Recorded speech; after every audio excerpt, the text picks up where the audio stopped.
Evening at the Movies is a proud member of the I Did Not Make These Rankings podcast network.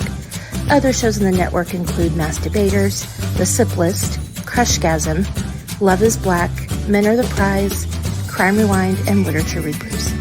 You can find out all about our shows and more at idnmtrpodcastnetwork.com. Happy listening. You are now entering the world of a movie review. A world full of drama, joy, ridicule, movie spoilers, unpopular opinions, and adult humor for as far as the eye can see. Welcome to An Evening at the Movies.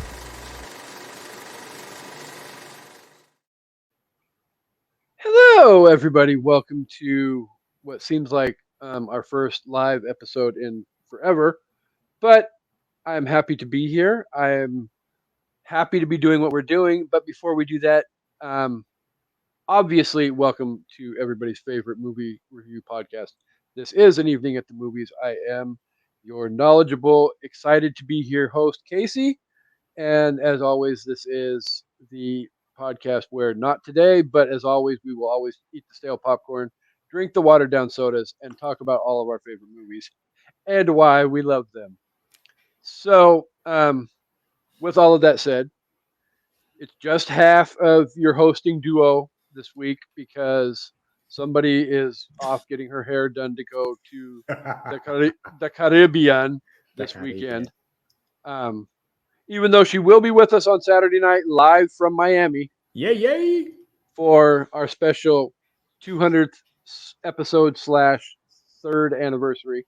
So, but we'll talk about that when we get to the conclusion of the show.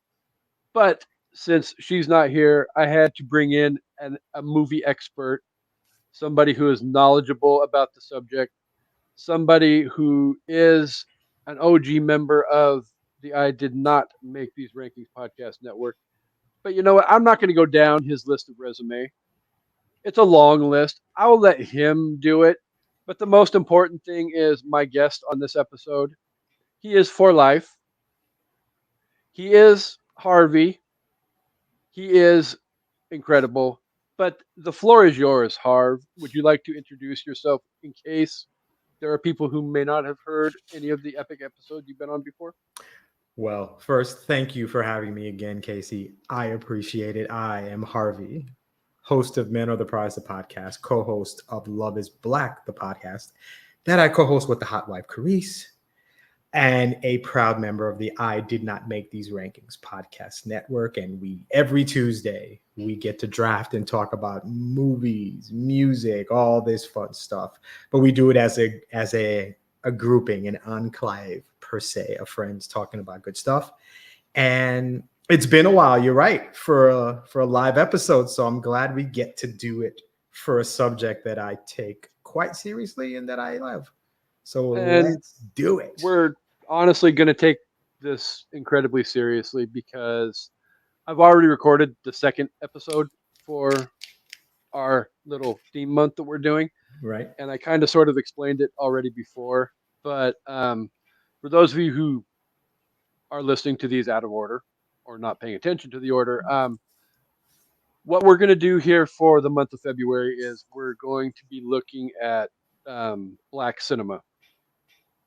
So with all of that said, though, and it's no disrespect to the movies like Friday and Beverly Hills Cop or Coming to America or whatever the case may be.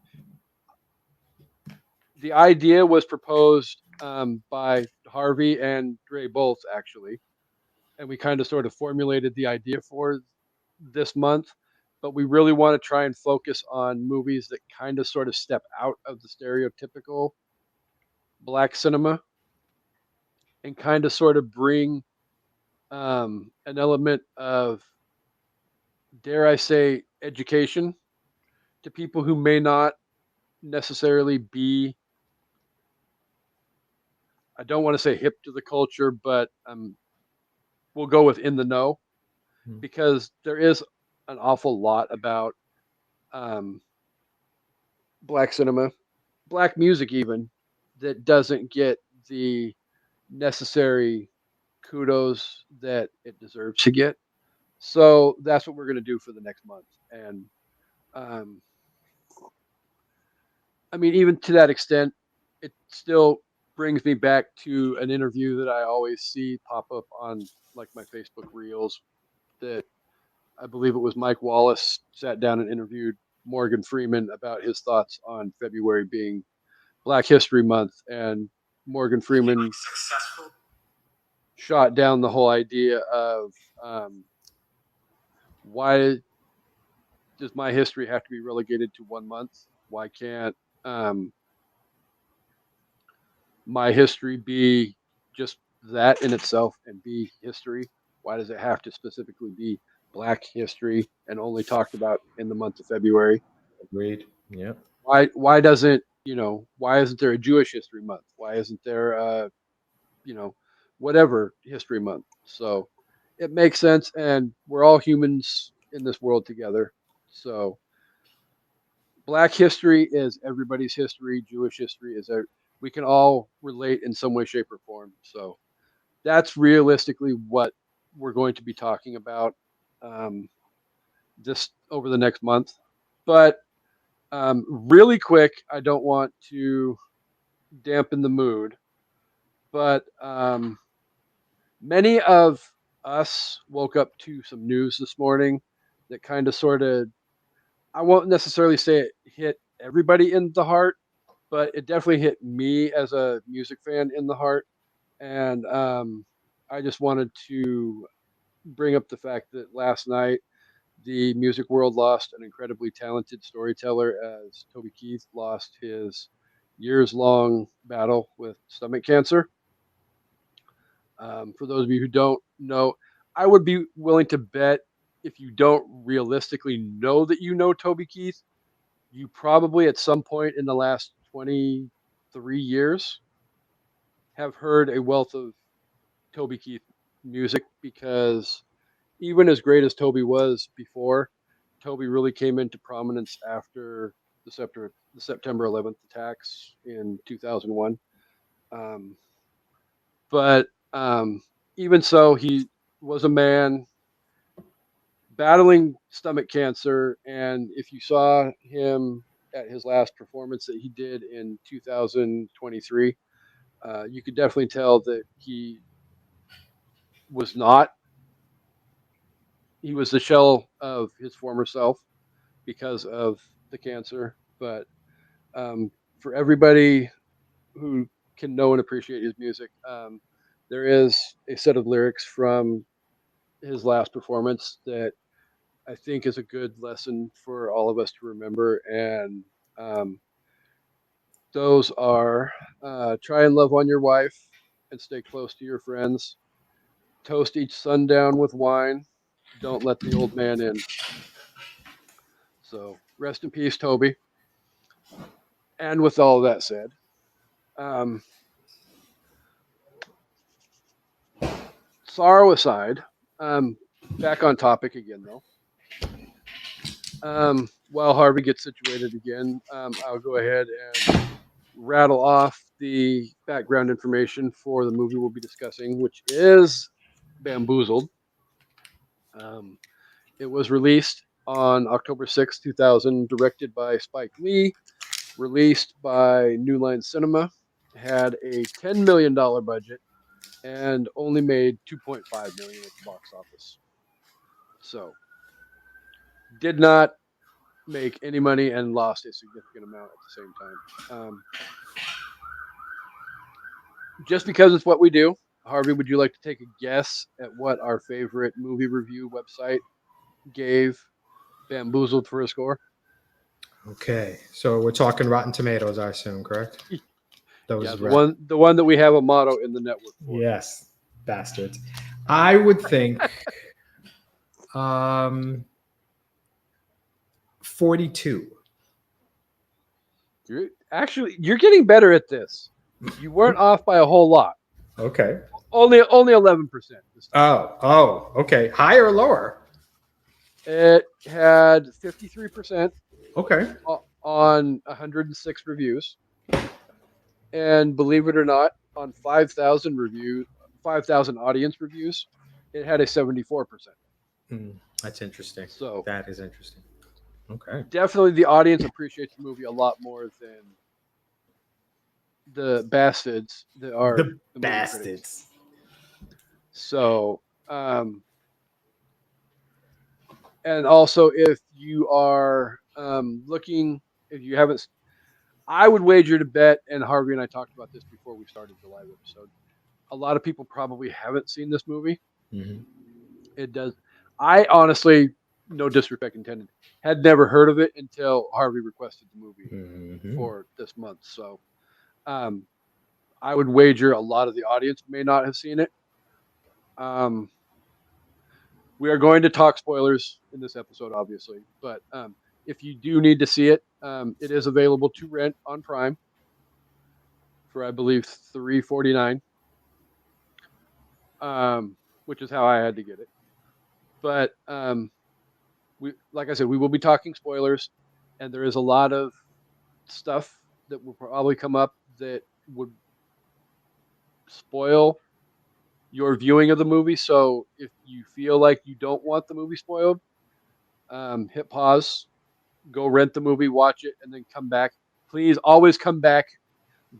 We appreciate all the listens and all the views on the Spotify and the Apple and the YouTube channel. Yep. Yep. Um, Especially with the YouTube channel blowing up the last few weeks like it has been. Definitely, but we'll again get to that. We need to get to the movie. But really quick before we start the discussion, also, um, one more thing I do want to say is in last year, this movie was selected by the Library of Congress to be preserved in the National Film Registry for being culturally, historically, and aesthetically significant.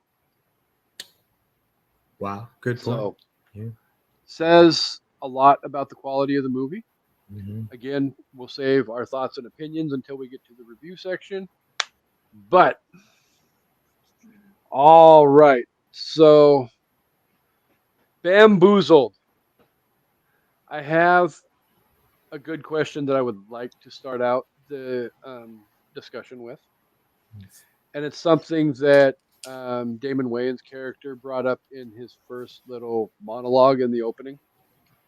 Um, do writers in general hold an innate responsibility for what people consume culturally, or is creative liberty paramount? Can writers be allowed to engage viewers by any means necessary? If you're writing for well, I don't know, in my humble opinion, if you're writing to entertain, I don't think it's your job to teach me anything. If you're trying to make me laugh, make me cry, or make me think, maybe. But if you're writing for entertainment value, then no, you're not under any obligation to be factual, whatever. If I'm watching it just to watch the movie and I'm going to watch it and laugh and whatever, when I'm done, okay. But there are a lot of directors out there who don't do that. There are a lot of writers who write for a purpose, who write profound product for us to learn something. And typically when you are minority or person of color, you sometime are tasked with that responsibility. When you are a black director or black writer, you're expected to write for your community, to hold up your community, to write factual things, to teach people stuff that they don't know. You don't get to just do stuff for fun. It's something that a lot of entertainers who are black or of any or colored have to take up the responsibility for their whole community. And it sucks. So when you're a black writer, so ironically, as we're talking about it, when he's in that room and he's got the writers, none of them are there. None of his people are there. He's the only one, if you remember that. So he's really questioning, am I supposed to be writing this so that, my black cousins, my black neighbor is happy with what I write? Or can I write it and then I'm happy with it?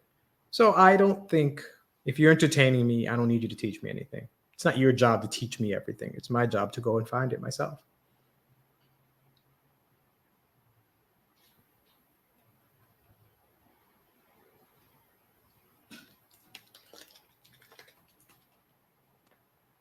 So I think that meeting with the writers, he actually makes the comment too, and it kind of sort of introduces us to the dynamic in the room, where it's like there's he's got a writing team around this table, and he is the only person of color. Right. Him and Jada. Right. Other than that, it's like very non-pigmented. You know what he's referencing? No, I apologize for cutting you off. A lot of the black shows that we grew up watching, that's the way it was. Like Good Times didn't have a whole bunch of black writers. It was a bunch of white people writing about it, writing that show. That's the way it was. So he even mentioned writing about the black experience. And there's a lot of writers who were not living that experience, but were tasked with telling us about it. That was Good Times, The Jeffersons, a lot of those shows, they had to, and you can tell it when you watch some of that stuff now, some of the jokes, some of the stuff that they said, some of the references, you can tell they weren't black people in the room. We weren't, there wasn't representation, as we like to say now. Well, and dare I say, probably one of the first shows that I remember growing up on, and you grew up at the same time I did. So, one of the first shows I remember seeing on TV that truly had a black feel to it was probably The Cosby Show. And he made sure, Bill Cosby made sure that that we were represented. The grip was black, the director, the producer. He was one of the first people, and because he had power, because he could do that show had a black feel. And then he eventually did that and spread that to a different world to have a real black feel, because you had to bring a black person in there to make it work. But when a show is supposed to show the black experience, you need to have the black experience in that room. And I think, and I can entirely be wrong, but definitely The Cosby Show was one of the first ones. And what's interesting with The Cosby Show is that it didn't feel really different than any other family. It was but it was just a black family. It was just a black mom, dad, kids, same shenanigans that we're going through. But the jokes, the stuff that we talk about, the way that we deal with each other, the little stuff, the music that the kids would like is stuff that a black family would listen to. There's a Stevie Wonder episode. Well, I don't think the Partridge Family would have something like that, or the Brady Bunch would have something like that. It's a reference to us, and it wasn't better or worse. It was just our experience. So well, because even like the Brady Bunch had their obligatory musical celebrity appearance when I think Davy Jones from the Monkees came in. Right. That fit their dynamic. Right. Bringing Stevie in fit the dynamic that Cosby was trying to create with his show. Nothing wrong with that by any stretch of the imagination. No.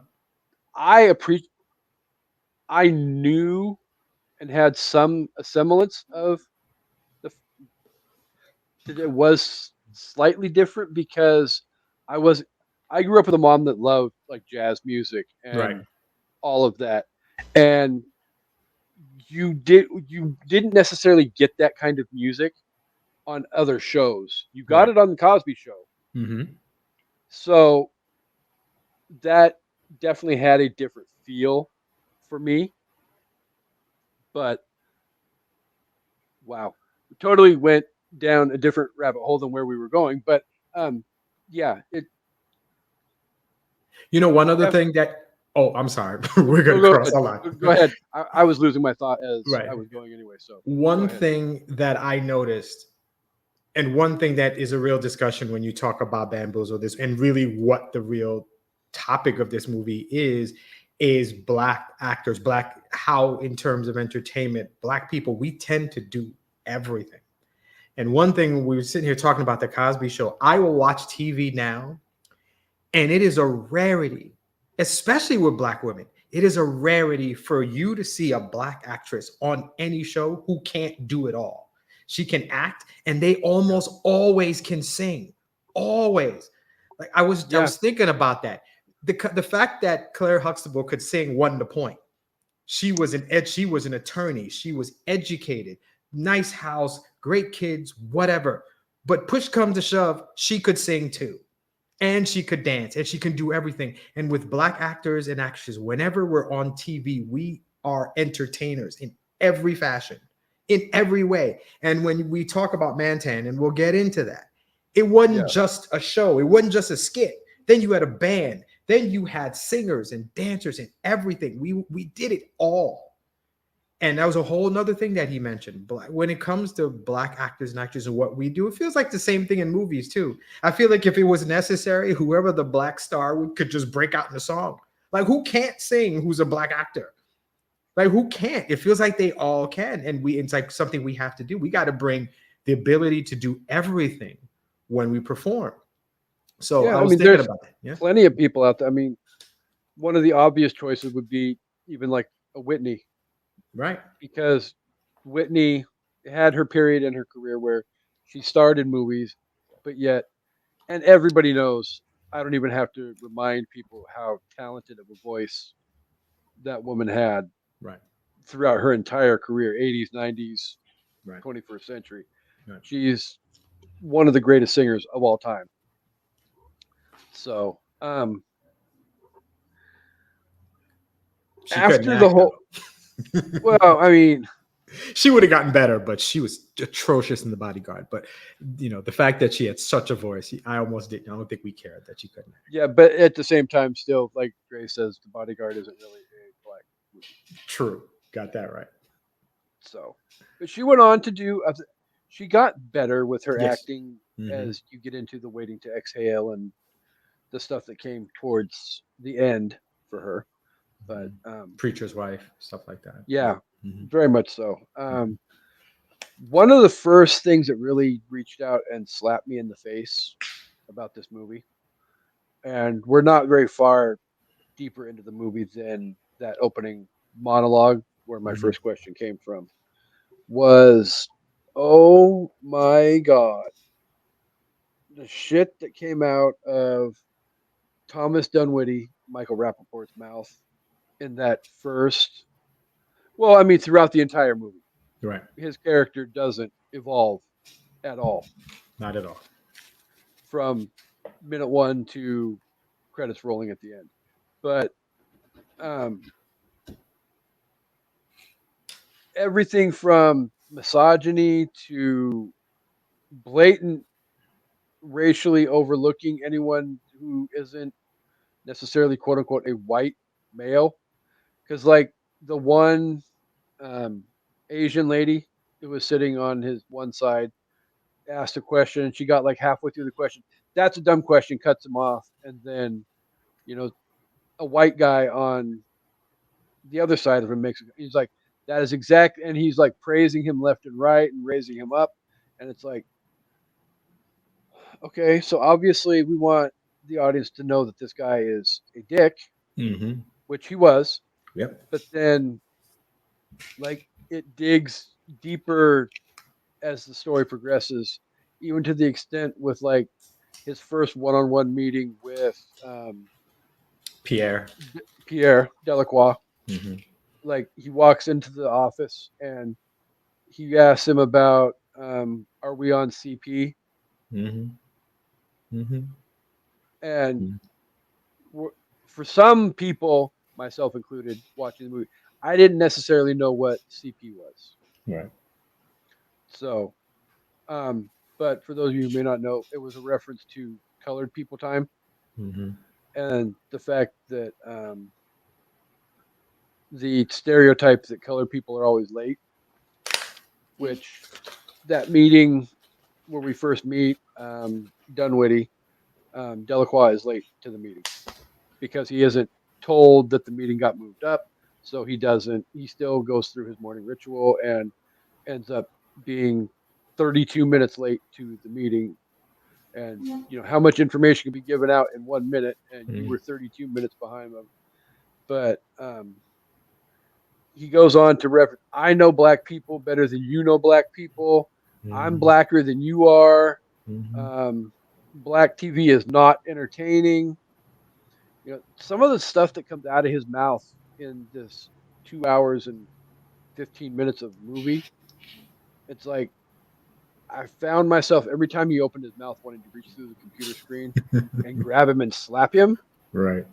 Because it's like, oh my God, how can we be in the 21st century and still have people that feel this way and act this way. And I mean, I didn't do a count, but I feel like he's probably the one who used the N word the most Mm. in this entire movie. He's up there. What I will say about that character is he's probably the most honest character in this movie. I'm not saying he's good, but what I'm saying is that he is a white guy who is not the head of a network, but he's the head of the entertainment part, trying to get shows to Yeah. get people to watch to make money for advertising. He is as honest as he can be. He is just like the look in. I feel like all the stuff that you just mentioned, he said, is really more to get Pierre going.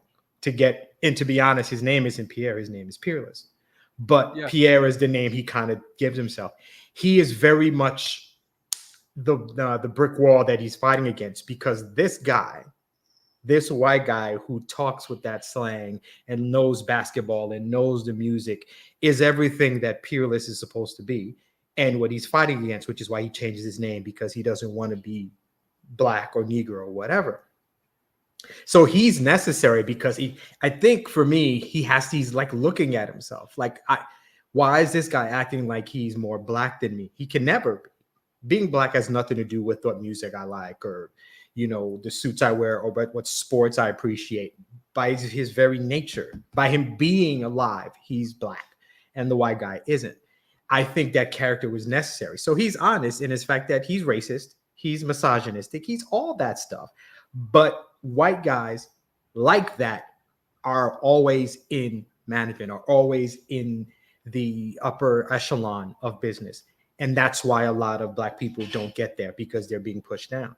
But so he knows that regular happy black shows people don't want to watch. The majority of people who watch TV aren't black people. Maybe it's white people. Maybe that's not what they want to see, unless it's a special show like Cosby. So he was being honest, and I remember the first time I saw that movie in a movie theater, the year it came out, and stuff that really hit me is stuff like him saying, "Oh, I'm blacker than you are." Stuff like that bothers me, and that's something that a good amount of black people deal with, because we're under this impression. Yeah, we're under this impression that being black has a lot to do with all these external factors, and those have nothing to do with it. The way I sound, I don't sound black, I sound educated. So that person can say, "Oh, I'm blacker than you because I use slang," and you're not. None of that stuff. All of that stuff was put in there so you can see it. He thinks he's black. He wants to be black up until we'll talk about what the last scene in this movie is. And the reason what happens at the end of this movie happens is because of blackness. And if you think about it, you think about what happens to that group of people and the one person who doesn't get to deal with that and why he doesn't. There's really a lot if you think about it.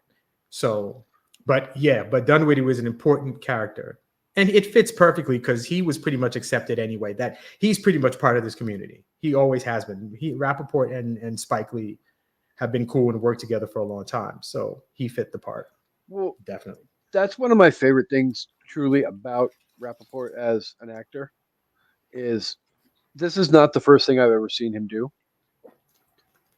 I mean, there's been some other performances that he's done where I have completely hated him as a whole. And I mean, higher learning, Yep. stuff like that. I mean, to be that type of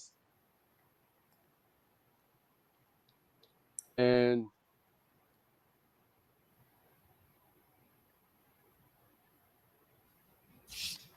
Yeah, when he was in higher learning, that part he was playing, being that, I don't hate that character. I hate what he became, but he did a good job of showing the transition from one part to another. He did a good job of that because he played both extremes really well. He's a very good actor when it comes to that, which is why he fits when he can do this. He can be extremely annoying. He can be extremely innocent, which I really found him in higher learning. And later on, he's played some roles where he's a father and cop, and he's done some stuff. He's a good actor. And when it came time to be this annoying person, it didn't feel like he was acting. It just felt like he knew, because I think he grew up in that kind of community with the music, with the hip hop culture, with how we talk, how we dance, what we love, all that stuff, which is why it fit, because I could understand why he thinks he's blacker than Peerless, because to a degree, he has all those characteristics. He grew up around all that stuff. So the way he talked, it wasn't like he was acting. When he was talking like that, he was just talking. That's why he fit really well for that part. He did a great job in playing that part. So Rappaport was good. And he was definitely a dick, and he was necessary to be that guy for that part. Yes. Thank you for picking up the slack on that. I had to move rooms really quick. No problem. But yeah, definitely there just something about, and I feel like his real life attribute, what he brings to the table from his reality.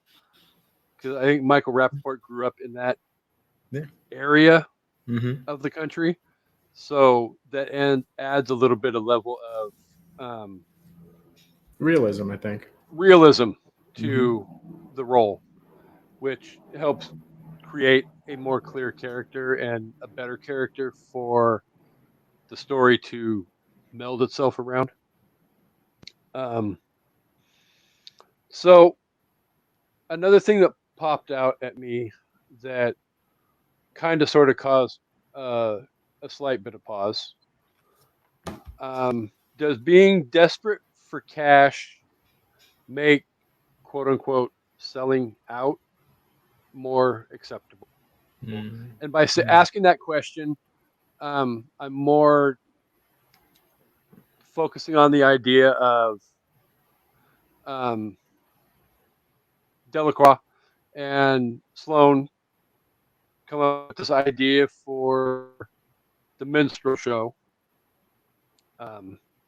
Mantan, and they come up with the idea of bringing in Man Ray and his counterpart.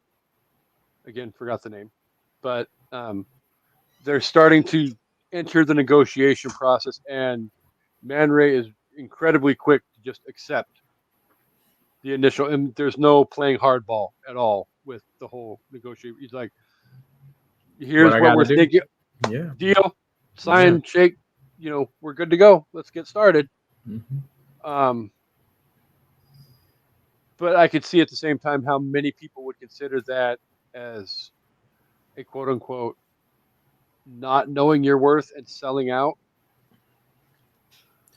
Maybe that might not be the right word, but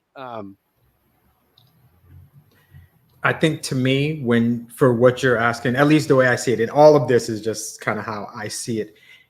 Savion Glover, who's playing this part, who's playing Mantan, or Man Ray is his name, but Mantan's the character eventually he morphs into, I guess, for the show. But they made a point to show us where they were first. They were on the streets trying to make money to live. If you really think about it, he only really cared about two things: to be able to eat and to be able to huff. He just wanted to be able to eat, and he wanted to be able to dance. So to me, it's not even that he doesn't recognize his value. He's trying to live. Like a lot of Black people, good amount of Black people, we're just trying to survive. We're not trying to live. So if I'm trying to survive, it's possible for me to kind of not focus on my Blackness or let that be used so that I can benefit, because that might be the only thing that I've got to live. And they show that, because as he's doing this and he's making money and he's got a place, now it's starting to hit him, because now he's living, and he's living comfortably. Once he gets living there, then what he has to do to get into character, that begins to bother him. Now his Blackness is coming to him, and now it doesn't feel right. But when I'm just trying to make sure I get to have a burger and fries, do I care that you're calling me the N-word when I'm hungry? Do I care that you're taking advantage of my Blackness? to make money for yourself when I don't have money, I don't have a place to stay, I don't have a bed, anything. That's what really what they're showing, and that's where he was. He was at his most base. He's a talented young man who could do things, but that's the only way he could live. So do whatever you have to do to me so I can live, so I can eat. And then once I'm better, then when he gets closer in stature, in status to Pierre, he starts to see it. He starts to feel it. And a lot of those scenes, and they do a really good job of it. The first time they put the blackface on, it's whatever. The last time they do it, they're better off. And you're looking at yourself and you recognize what you're doing and who you're representing and who you're disrespecting, and these stereotypes that you're just manifesting for the world. It fits different. Now I've got a full stomach. Now I can look at these things for what they are. But when I'm hungry, I don't care about that. Not just yet. I'm just trying to live. Well, in a lot of ways, having that hunger in your belly, metaphorically and literally, is one of our most base desires. It's like having that hunger fuels your desire to strive to be better. But at the same time, you can't live unless you've got some kind of sustenance fueling you. Right. So, like you said, with having that innate, deep rooted hunger, literal hunger in your belly, that will cause you to do things that you may not necessarily do when you've been properly satiated and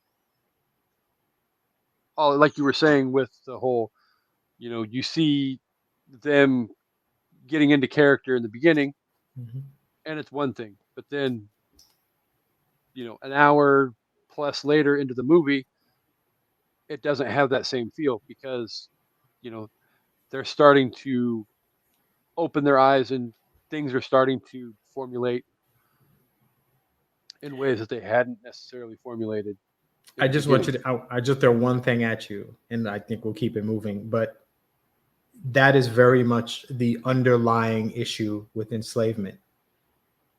We're brought here to this country to pick cotton, to do whatever. And what's held against us to make sure we do it, especially as the men who are enslaved, is their family. And if I don't do what I'm supposed to, they could die. They could get killed. My wife and my children could be taken away from me. When you take everything from me, I'll do whatever I have to stay alive and hopefully help them. So you have to keep in mind, we don't know our value because we're nothing.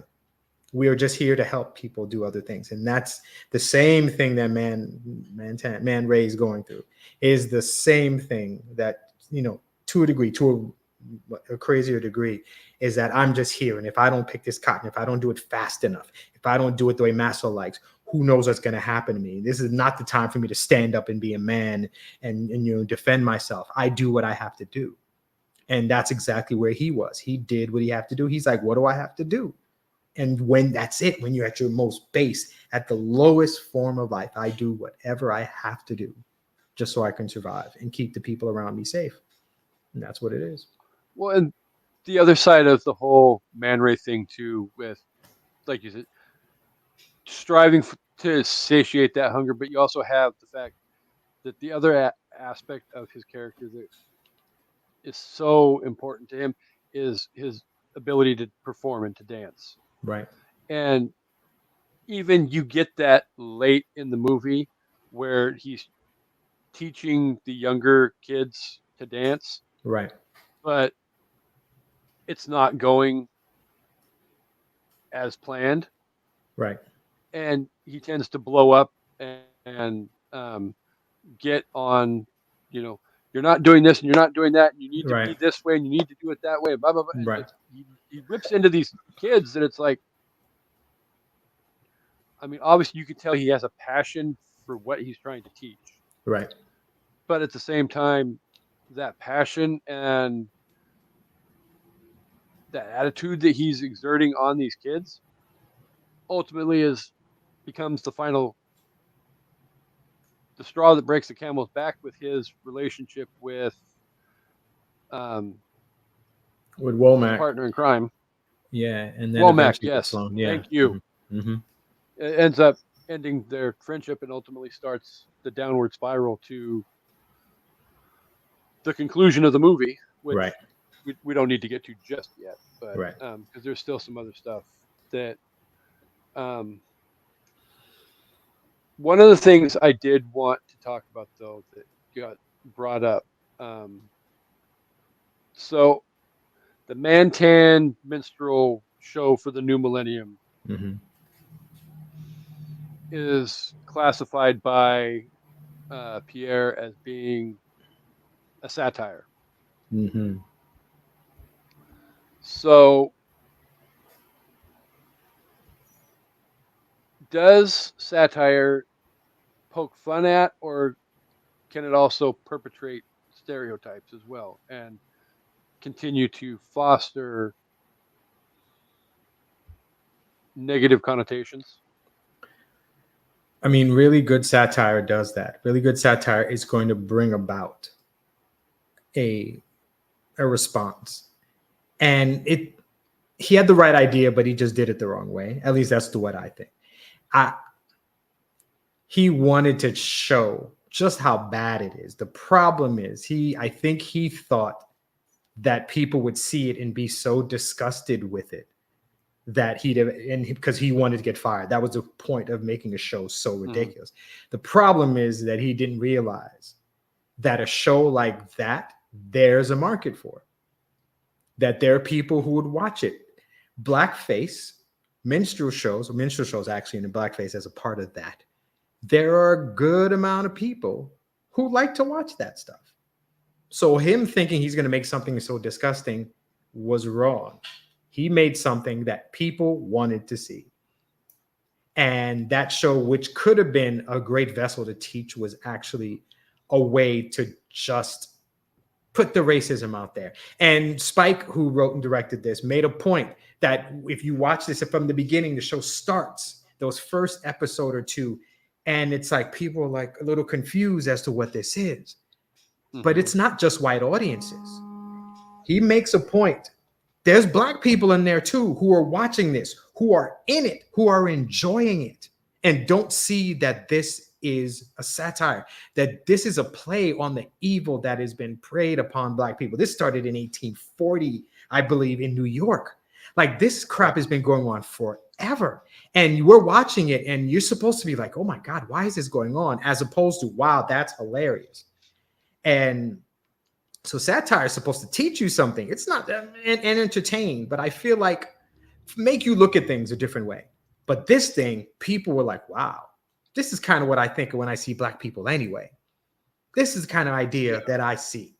And that's what it is. Can I say what really hit me just last night watching it is that with the blackface and the minstrel stuff, we talk about modern movies and even movies like Forrest Gump. If you really think about Bubba, he is very much that minstrel character. He's dark, big lips. He's not particularly intelligent. Yeah. He's very much a minstrel character. It's something that is around and it will always be around. If you need a black character, just get the black guy who looks scary, who's the drug dealer. That kind of characterization of black people will always be around. Minstrel shows or that kind of things will be around forever. It'll always be in shows, even in black-led ones. That character may be necessary. And I thought that as I was watching him, as they were talking about these characters, and I'm like, that's Bubba right there. Like, that's Bubba Gump. Like it's Bubba Gump Shrimp, right? Isn't that what it is? Yeah. Like I'm like, that's a minstrel character if I ever saw one myself.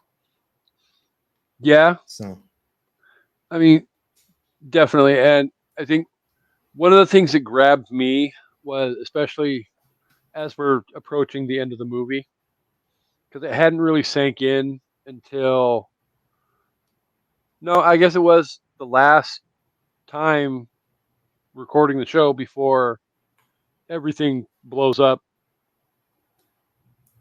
Probably not a good adjective to use, but the very definition literally right. but you have the Abe Lincoln type character who's doing the Yeah. warm up, Mm-hmm. and he's out in the audience Yeah. asking the question he's asking. I'm not going to repeat the No, question because I got you. it doesn't need to be. Right. It's not that important, but he's warming the audience up before the show. Um, and you're literally turning around. He's blackface on. Mm-hmm. White people have blackface on. Black people have blacker blackface on. It's like the show is becoming a marketing juggernaut, Yep. and you get some of that marketing growth throughout the movie as well, with the fact that you have all these little like old school like banks and things of that nature. And it's like I remember seeing a lot of stuff like that going to little various museums as a kid growing up, Right. but it's still like, you see like the one like bank with, you put the quarter in the hand and then you hit the button and it eats the quarter. It's like Mm-hmm. so much marketing can be done to take advantage of the way the show is being perceived by the world outside, that it just, to me it was mind blowing, because like you said in the beginning, I think Pierre's mind and heart was in the right spot. But then, as you progressed into your explanation, things just continued to spiral down and get more and more out of control, and things evolved. And I think at the end of the day, even Pierre changed as the show changed as well. Even with all those, one thing I think it's, I don't know if it's subtle, but Sloan gives him the first collectible, and he has it. Mhm. And as he gets deeper and deeper into this show and its success, and kind of loses sight of what the point was supposed to be, he ended up with more and more of those collectibles in his office. And as he was selling away his soul and for this show, more and more of those things were in his office, till when it comes to the end, he deals with all that stuff. But as if you see, starts with one, then he has more, then he has more. And the more he's just going for the money, he's losing his culture. And that's an important thing to see, that those things, and they're really disgusting. And that was the point. Like those things, just, it's always the same look, the dark skin, the red cheeks, the red lipstick, all that stuff, just making fun of black features. And it just gets progressively worse and worse. It's there's so many little things that Spike did in this movie that showed a lot, and it's really well done. But it's striking. Like, I watched it, I saw it in a movie theater, and I maybe watched one other time before I watched it last night. It's the only movie I've ever left where it was done. Everybody just got up and left. Nobody was talking about the movie. Nothing. It was dead silence when we walked out the theater. It is, wow. It's like, what the hell did I just see? Yeah, well, I've got my thoughts that we'll, Mhm. we'll get to here in a couple minutes when we Right. get to the review portion of the Hmm. show. But just like a little snippet preface of that, though, is like I was saying earlier, with the whole complete watching of this movie last night and letting everything sink in. It's like the credits rolled at the end, and I was left sitting here staring at the home screen on my Amazon Prime video page, and I'm like, what did I just Yeah. watch? Hmm. Um, Yeah. but again, we'll leave it at that, and we'll get to a couple more points I want to get to before we get to our review portion. Um, so one thing um, I had read online while doing some research afterwards. Did you pick up on the fact that Delacroix actually was created as a parody of one of the greatest actors of all time? Um, no, who is he supposed to be parodying? Is oh wait a minute, no, it's They Call Me Mr. Tibbs. No, he's are they kind of okay? Well, tell me what you I guess what your notes say.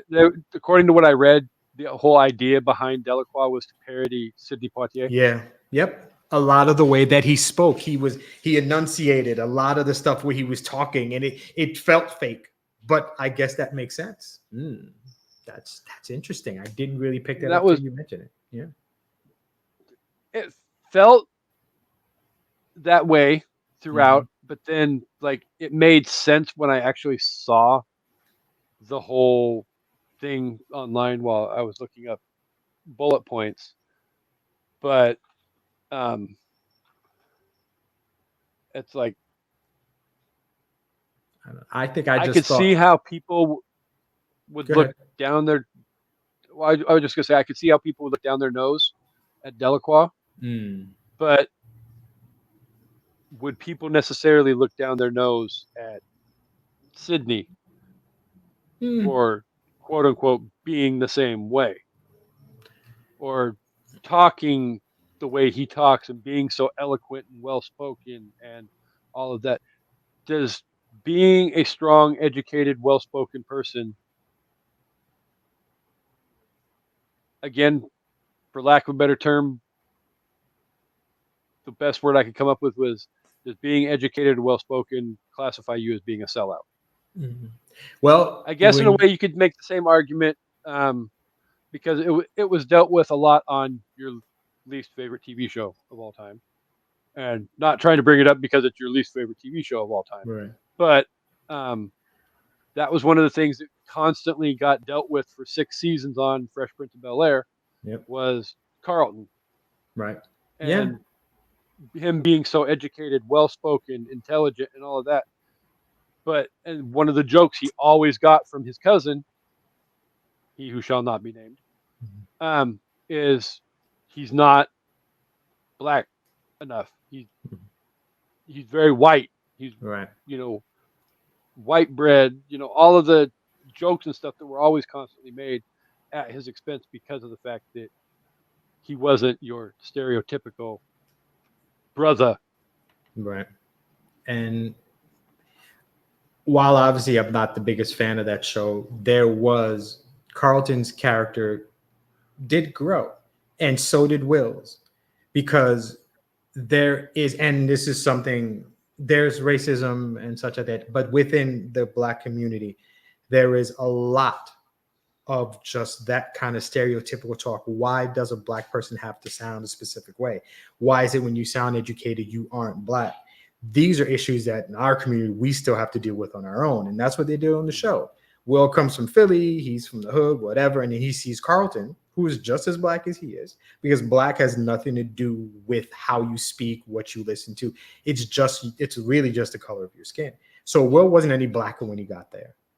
He wasn't. It was a lot of Will learning that being black had nothing to do with just from the fact that he came from the hood or that he got on a fight at a basketball court or whatever, versus Carlton going to the best schools, being educated, being part of the debate club, loving Tom Jones, all that same stuff that he did. Being black has nothing to do with any of those things. Being black is No. I'm here.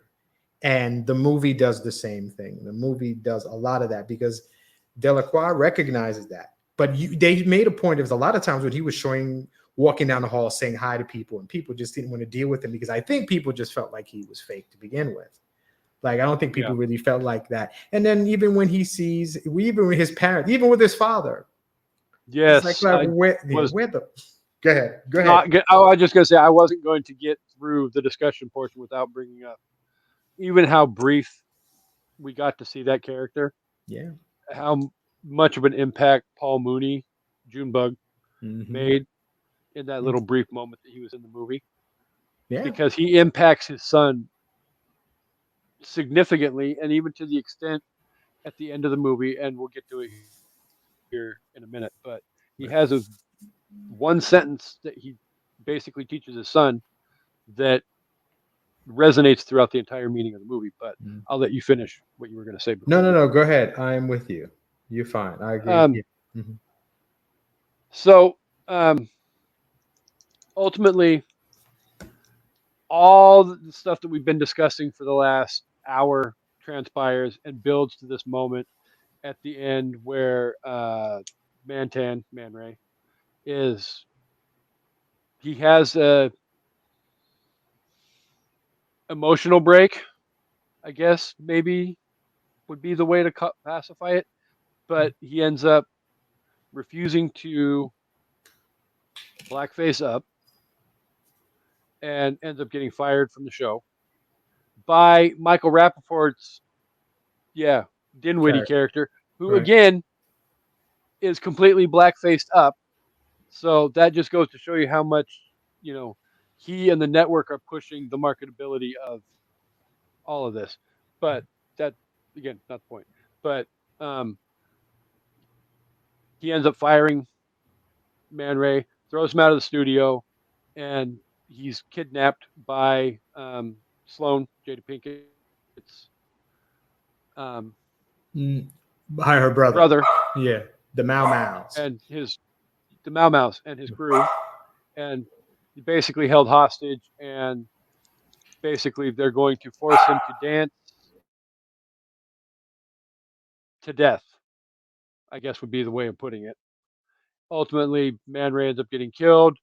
The police end up killing the Mau Mau's.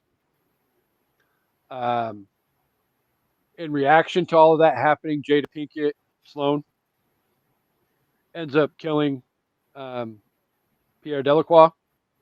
There's an awful lot of death at the end of this movie. So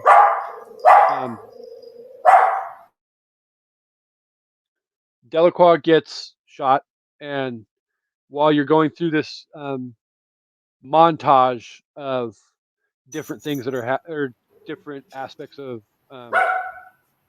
that type of entertainment that are being flashed up on the screen, Delacroix brings up a quote from James Baldwin that reads, "People pay for what they do, and still more for what they have allowed themselves to become, and they pay for it very simply by the lives that they lead," which I think really sums up the idea behind this movie and what Spike Lee was going for.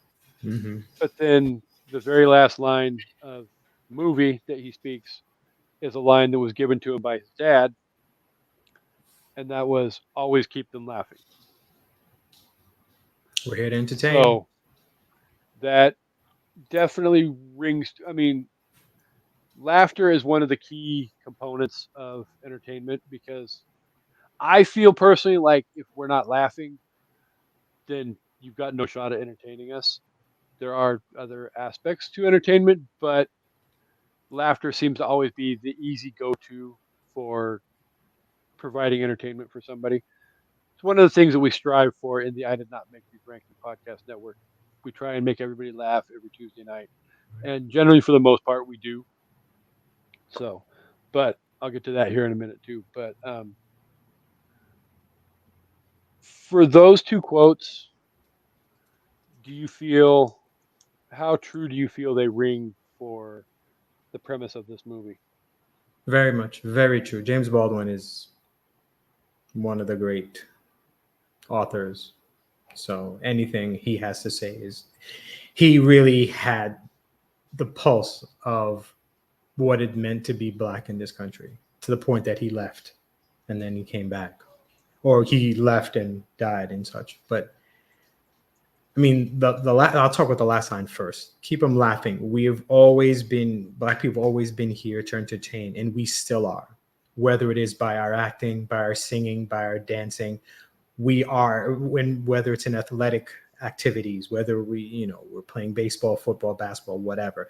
That is primarily what we are here to do, and we are pushed in that direction to the point where our kids see those exploits as what I should aim to be, and not seeing that I could be a scientist, that I could be a mathematician, that I could be a doctor, that I could be all these other things. But CEO, exactly, whatever. Yeah, but sports are sports and entertainment and all that stuff is so glorified that that looks like that's the thing to be.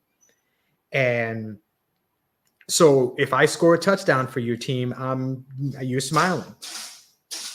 If I sing a song that you like, you're smiling. If I sing a song that makes you sad, you still feel something. If I write something, well, I don't think the writing part is we're taking that seriously, but I think the singing, the dancing, and the athletic achievement, those are the things that we're here for, and we do them very well. Until we take over, until we get in there and we do too much. I mean, for basketball, for sports, we should always be the talent. We should never be the owner. So they want us playing the part, but not owning it. And then when these athletes start owning teams and making decisions, then they have problems because that's too much power. So keep them laughing means being the underling. So that I think is, and that's always going to be the way because of how we're perceived. Say the first line again, if you wouldn't mind.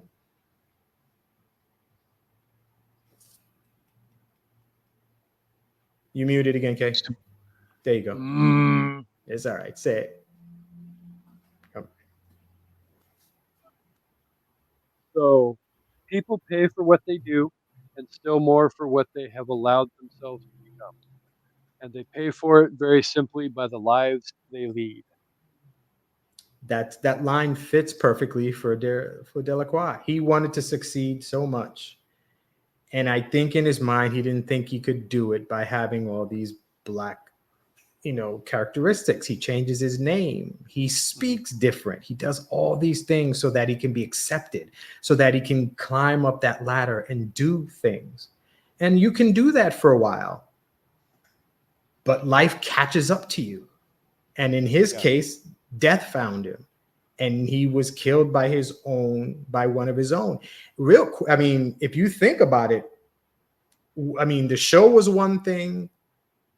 The 5 minutes or so that this movie shows a lot about misogyny is a big thing too, because in the end, that's really what got him. That's really what started it. If you think about it, the reason everything started to go haywire is because they didn't want Man Ray getting super comfortable, and now he's got this girl, and now you got Sloan in his ear telling him and being logical and maybe thinking about issues as a black man, and they don't want him doing that. They want to be able to hold him down, do what we tell you to do. He throws her under the bus, right? And pay, and he does. And the key to it is that he didn't have to lie to do it. If you think about it, he didn't have to lie. He just go ask her. He didn't make something up, and that's the misogynistic part of it. There was no blowback for Pierre. He slept with her. What happened to him? He literally slapped the truth on the table and go ask her. Right, and that's the problem. And that's the thing. Did he have to say it? No, he didn't. But he did. Right, and again, that's where the whole, and they pay for it very simply by the lives they lead. Ultimately, the choices you make define the situation. So he made a choice to do what he did, and you look at what it ended up doing in the end. Because I'm not so sure Sloan would have gone to that extreme had it not been for how he had treated her and what he did and what he had told Man Ray, and then ultimately caused the implosion of her relationship with Man Ray. And the eventual death of her brother, which led to her seeing that happen, and all these things all this unravels and leads to this. But the fact it's in there. She ends up having a relationship with two of these people as she's going through this, and it's a problem for her, but it's not a problem for the men. And that's the misogyny of it all. Like, she didn't sleep with him to get the job. She got the job and slept with them, and those things are intertwined, and that's something that women have to deal with, but men typically don't. And he kind of dropped that in there. It's just something to see and keep it moving. That's the thing that I found most fascinating about that whole situation. Is I truly feel like even if she had not slept with him, she was talented enough, driven enough, and educated enough that she could have succeeded in that industry. So Oh yeah, The right hand didn't necessarily have to be side by side with the left hand to make, the handshake work, definitely, for definitely. lack of a Yeah, better metaphor. they made a point. She was clearly intelligent. She was there.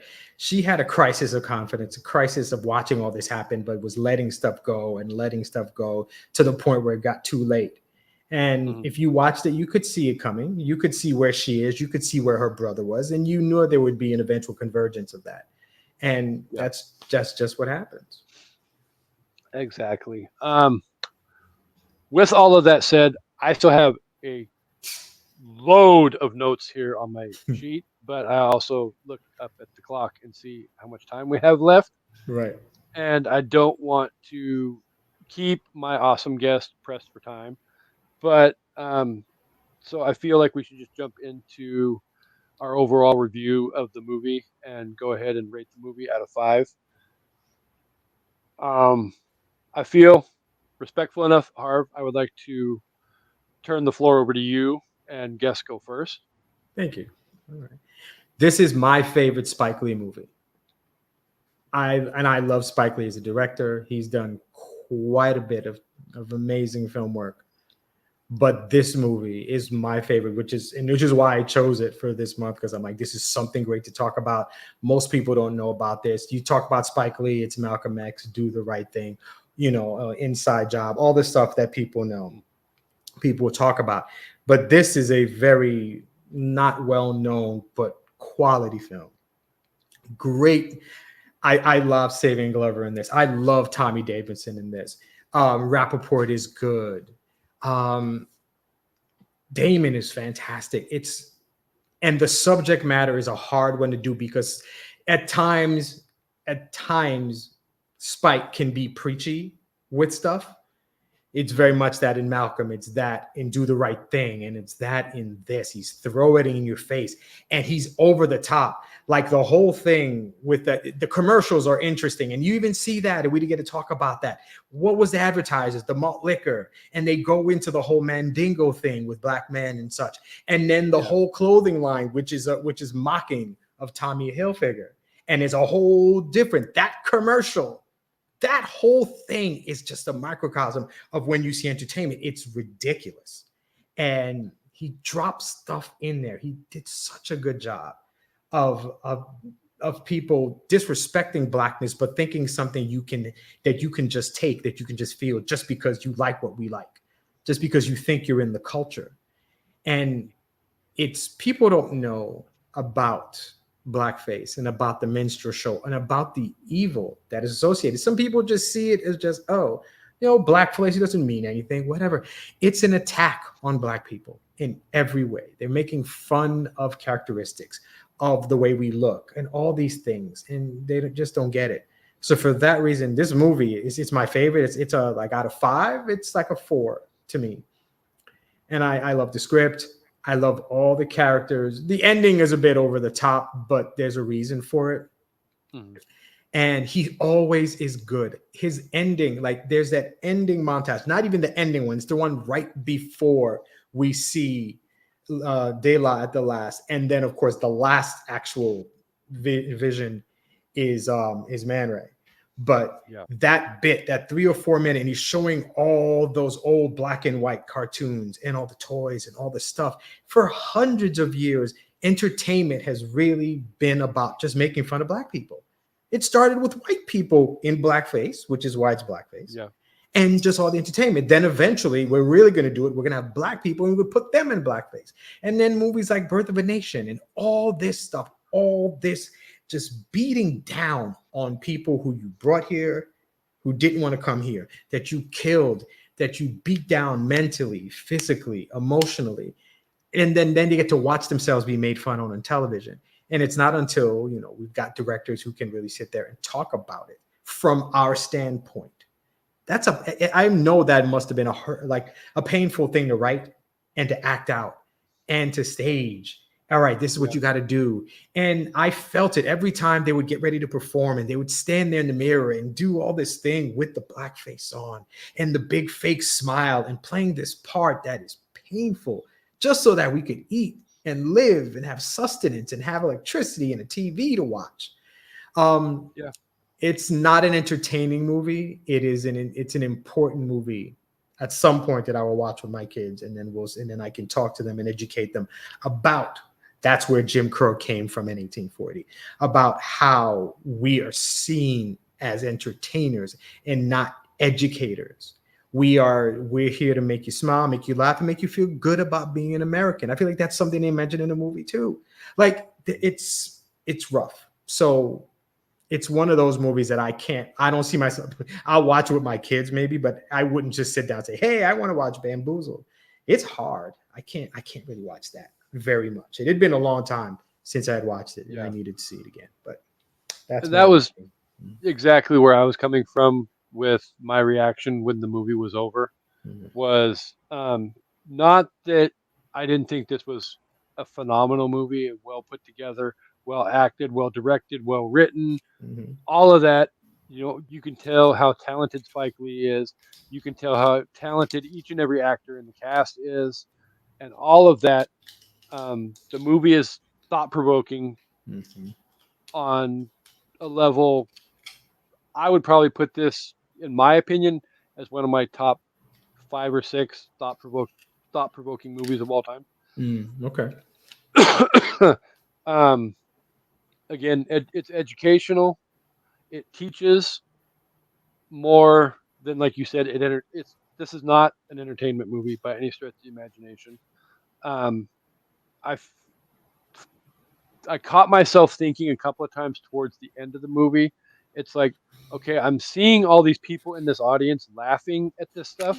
Mhm. I'm not finding the ability to laugh at any of this stuff because I feel like I get the magnitude of what Spike is trying to teach, and I'm like, I don't necessarily think it's funny. Mhm. Right. So, again, like it's not that it's not a great movie. I just didn't find it honestly entertaining. But I don't feel like there is a horrible performance at all anywhere in this movie. So I will second your 4 out of 5, just for the fact that it is that great.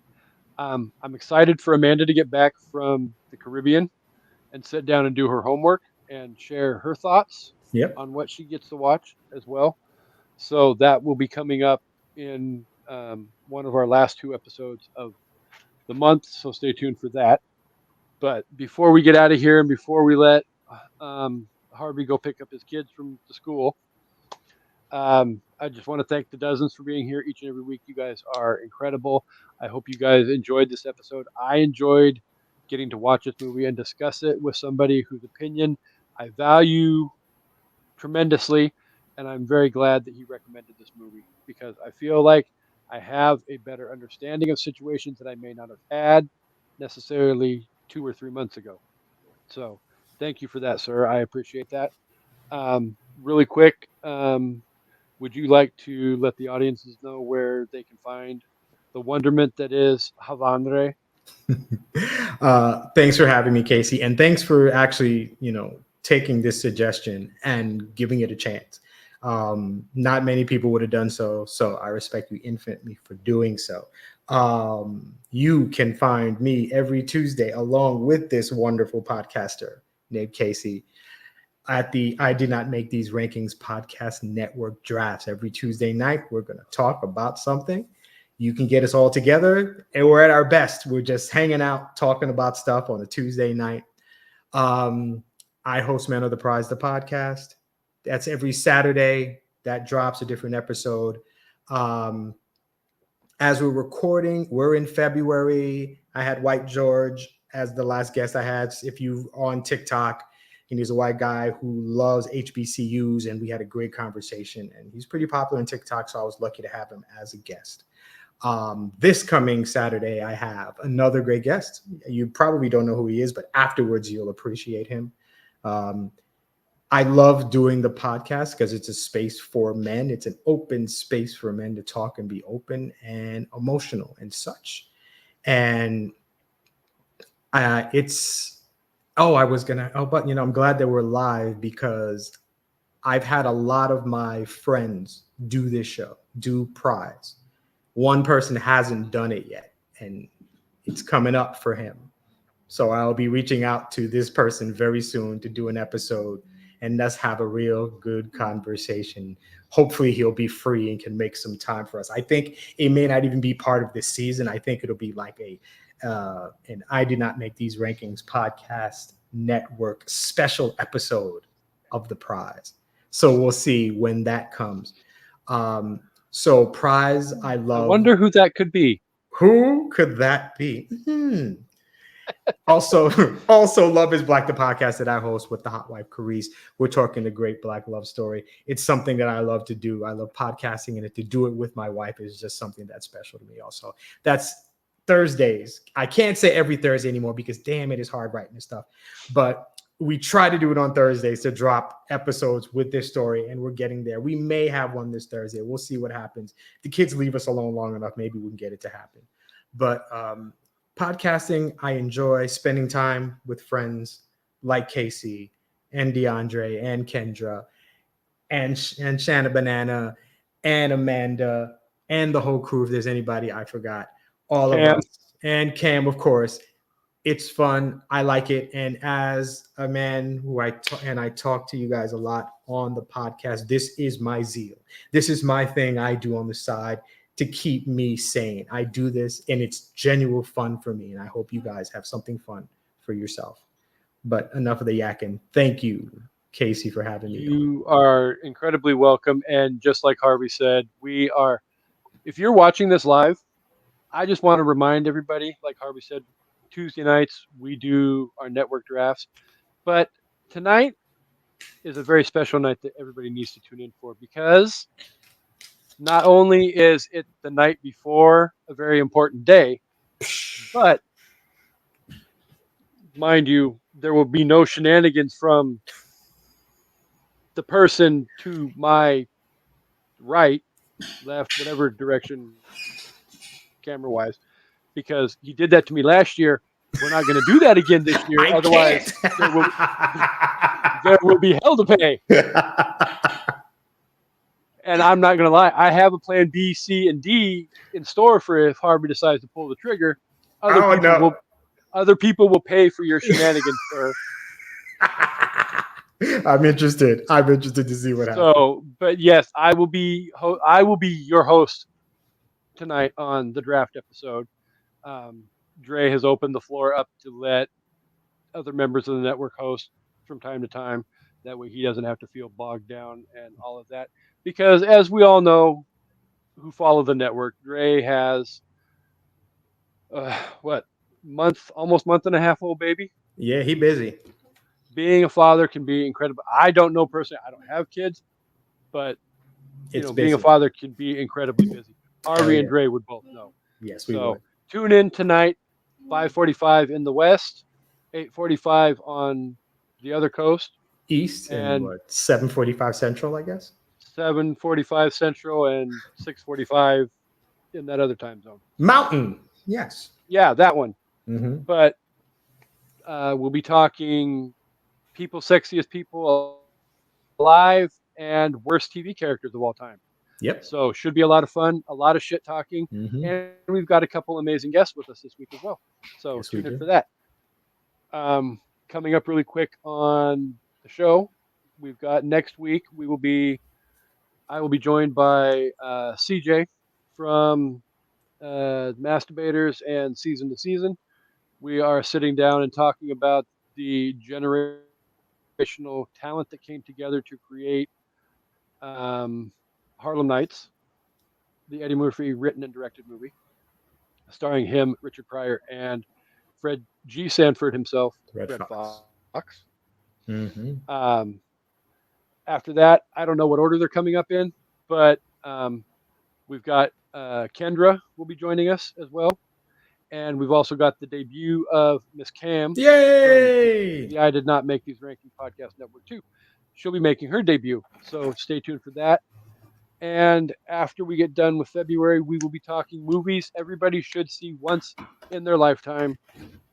And we'll be doing that for about 2 months before we move into a month of superhero movies, most of which are already freaking recorded because I've been recording like there's no tomorrow the last couple months because I have nothing to do. Okay. But then tonight on the drafts, Amanda and I will be making a special announcement about what we will be doing all summer long All right. this summer. So tune in. That another reason why you have to tune in tonight for the episode is to find out what we're doing. I might let Harvey know as soon as I hit end recording, but No, I don't want to know. I want to hear about it like everybody else does. Keep that. okay, then I'll put a pin in it. And I'm not going to tell you for about 6 hours. That's what's up. I like suspense, damn it. Let's go with that. Yes. So again, thank you, listeners, for being here each and every week. Thank you, Harvey, for being here. And Harvey knows he is welcome to come back anytime he wants to come back. Doesn't necessarily have to be for this month in particular or to revisit The Exorcist or bring me a movie recommendation like Midsummer. I got a Which- movie idea for you for movies that everybody should see once. In a little while, I'm going to tell you that movie, and I'll be happy. Suspense. Yes, suspense. Woo! Not going to spoil anything, but again, reminding everybody, Saturday night at 5:00 in the Pacific Coast time zone, we will be celebrating an evening at the movies. 200th episode, third year. One of the things we will be discussing is our top 10-ish most listened to episodes of the year last year. And somebody on this show may or may not be towards the top of that list. Woohoo! You have to tune in and listen to find out if Mr. Harvey is going to be on the list, middle of the list, top of the list, and which one it is. Because he's been on the show a couple of times this year. Suspense. Tune in Saturday night. It will be lots of fun. There will be lots of guests, lots of surprises. And again, Amanda will be joining us live from right down the street from Harvey's house. Honestly, she'll be in Miami. Harvey will be where Harvey is. Mm-hmm. And we'll have a great time. Yes, So, we will. thank you guys for being here. And we hope you guys all come back for an evening at the movies. We will see you guys next week.